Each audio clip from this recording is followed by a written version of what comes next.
In your lifespan, you might have always seen people who were quote unquote called natural genius. These people were the one who could understand a lot of things at a very fast pace. These are the people who could learn a thing in just an hour, which took you 10 hours. And I, for a fact, was really irritated on this fact that there were some people who could do a lot fucking more in just the same amount of time. I always used to give myself so many reasons that, oh, this is because this happened, and that's why I wasn't able to do it, and he was able to do it. It was the thing that differentiated us. And I gave myself enough reasons for a long enough time until it became crystal clear to me that there was a fundamental difference between my brain and theirs. And it happened to me in a class. I was just sitting beside my friend, and he could understand the topic and actually think far ahead in his own brain than I could actually think while writing my thoughts on a copy. This really agitated me, to be very honest, at first, because this showed me that how much of a subhuman I am, to be very honest, and this showed me that I was far below in my brain, and I was really dep- I won't say depressed, but I was a lot sad about it until I watched a video of Rock Lee from Naruto. So, for those who don't know, Naruto is an anime, is an obviously an anime of ninjas. The word ninja basically originated from this one anime, and to be a ninja, you need to have either ninjutsu, genjutsu, or taijutsu. And there was this boy, Rock Lee, who neither had ninjutsu or genjutsu, and only his lousy taijutsu.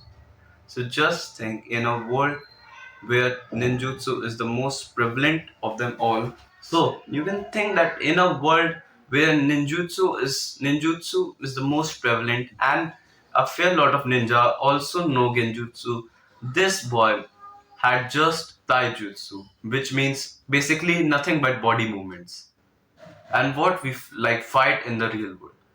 And just think how demotivated he would have felt that he didn't really had the basic core of a ninja. He didn't really had any chakra or the life force which you call.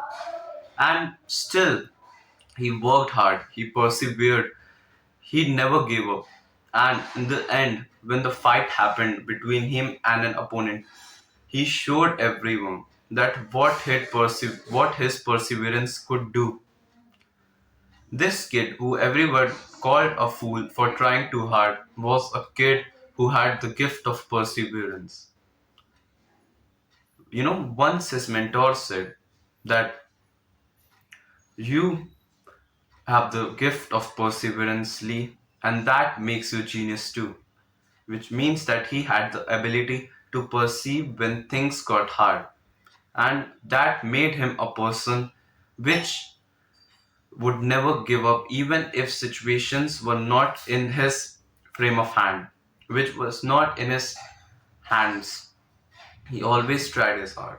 And this broke a huge barrier for me that instead of just giving the power to others, I now could actually give the power to myself and think that, oh, instead of saying, oh, he is a genius, I could say that, oh, I can be a genius too.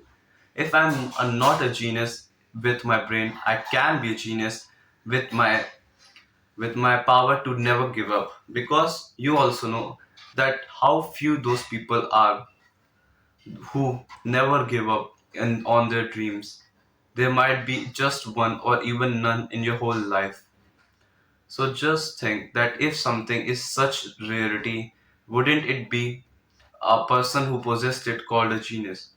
And instead of this skill being an inborn skill, this is something which we can develop over time. And thus we can slowly become a genius. And this is really powerful because, one, I love the fact to be called a genius and for something I had worked fucking hard.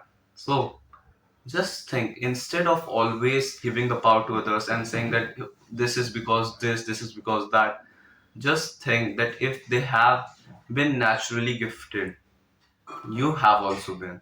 If they are the son of God, you are also. And that means that you can take whatever you want. You just need to work hard enough plus smart enough. So that's the whole concept.